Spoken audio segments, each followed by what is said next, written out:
കേരളത്തിലെ പോളിംഗ് പുരോഗമിക്കുന്നു. ഇതുവരെ കിട്ടുന്ന റിപ്പോർട്ടുകൾ അനുസരിച്ച് കേരളത്തിലെ ഒരു UDF തരംഗമാണ് എല്ലായിടത്തും എന്നാണ് വിലയിരുത്തപ്പെടുന്നത്. അതിൽ ഏറ്റവും പ്രധാനമായി വരുന്നത് ന്യൂനപക്ഷ വോട്ടുകളുടെ ഏകീകരണമാണ്. അതൊരു പ്രധാന ഘടകം തന്നെയാണ്. മുസ്ലിം കമ്മ്യൂണിറ്റി പൂർണ്ണമായും ഒരു UDF പക്ഷത്ത് ഉറച്ചു നിൽക്കുകയാണെന്നാണ് ഏറ്റവും ഒടുവിൽ ലഭിക്കുന്ന വിവരം. മുസ്ലിം സമുദായ സംഘടനകൾ പ്രകടമായി, എന്നാൽ ചിലരൊക്കെ ഒറ്റപ്പെട്ട് വർത്തമാനം പറഞ്ഞിട്ടുണ്ട് എന്നുള്ളതല്ലാതെ അവർക്ക് പോലും അങ്ങനെ LDFനെ അനുകൂലിച്ചൊരു സ്റ്റേറ്റ്മെന്റ് ഇറക്കാൻ ധൈര്യമില്ലാത്ത വിധം ആ ഒരു കമ്മ്യൂണിറ്റിയിൽ UDFന് അനുകൂലമായ ഒരു ട്രെൻഡ് ഉണ്ട് എന്നുള്ളതാണ് അതിൻ്റെ ഒരു പ്രത്യേകത. അതുകൂടാതെയുള്ള ഒരു പ്രശ്നം എന്താണെന്ന് വെച്ച് കഴിഞ്ഞാൽ, ഈ ക്രിസ്ത്യൻ കമ്മ്യൂണിറ്റിയും അവരുടെ ഒരു പാർട്ടി തന്നെയാണല്ലോ കോൺഗ്രസ്. തുടർച്ചയായി 3-ാം തവണയും തോറ്റാൽ ആ പാർട്ടി അങ്ങ് ഇല്ലാതെയായി പോകും. ആ ഒരു ശൂന്യതയിലേക്ക് അവർക്ക് ഒട്ടും തന്നെ ഇഷ്ടമില്ലാത്ത BJP കടന്നു വരും എന്നുള്ളത് കൊണ്ട് തന്നെ ഇത്തവണ അവർ കണ്ണുമടച്ച് UDFന് വോട്ട് ചെയ്യാനാണ് തീരുമാനിച്ചിട്ടുള്ളത് എന്നാണ് അറിയുന്നത്. ഇതിനിടയിൽ CSI സഭയുടെ ഒരു ഭാരവാഹിക്ക് കന്യാകുമാരിയിൽ കോൺഗ്രസ് അസംബ്ലി ഇലക്ഷൻ സീറ്റ് കൊടുത്തിട്ടുണ്ട്. കേരളത്തിലെ പല മണ്ഡലങ്ങളും അതുപോലെ തന്നെ തിരുവനന്തപുരത്തെ പല മണ്ഡലങ്ങളും വളരെ നിർണായകമാണ്.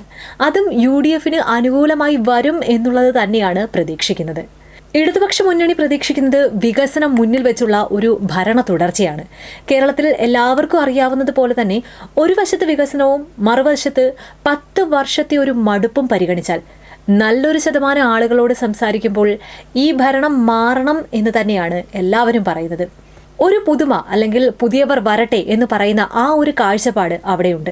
മാത്രവുമല്ല, LDF ഏക ആളിനെ കേന്ദ്രീകരിച്ചാണ് ഈ ഒരു തെരഞ്ഞെടുപ്പ് പ്രചാരണം നടത്തുന്നത്. അത് മറ്റാരുമല്ല, മുഖ്യമന്ത്രി പിണറായി വിജയനാണത്.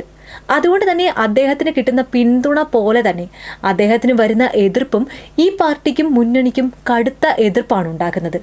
മറുവശത്ത് KC വേണുഗോപാൽ, VD സതീശൻ, അതുപോലെ തന്നെ രമേശ് ചെന്നിത്തല എന്നീ 3 പേരാണ് നിലനിൽക്കുന്നത്. ഇലക്ഷനെ നയിക്കുന്നത് അവർ തന്നെയാണ്. അവർ പ്രത്യേകിച്ച് മുഖ്യമന്ത്രിയെ ഒന്നും തീരുമാനിച്ചിട്ടൊന്നുമില്ല, ആരാണ് നയിക്കുന്നതെന്ന് പറഞ്ഞിട്ടുമില്ല. അതുകൊണ്ട് തന്നെ അവർക്കൊരു നേതാവില്ല എന്ന് പറയുന്ന ഒരു ആരോപണം നിലനിൽക്കുമ്പോൾ ആർക്കും എതിരെ ഒരു വ്യക്തിപരമായ വിരോധമോ അല്ലെങ്കിൽ വോട്ടർമാരിൽ നിന്ന് അങ്ങനെയൊന്നും ഉണ്ടാകാനുള്ള ഒരു സാഹചര്യവും ഇടയില്ല. ഇതെല്ലാം കൂടി കണക്ക് കൂട്ടുമ്പോൾ കേരളത്തിലാകെ ഒരു UDF അനുകൂല കാറ്റ് വീശുന്നുണ്ട്. അതുതന്നെയാണ് ഇതുവരെയുള്ള പോളിംഗ് ശതമാനവും ബാക്കിയുള്ള കാര്യങ്ങളും സൂചിപ്പിക്കുന്നത്.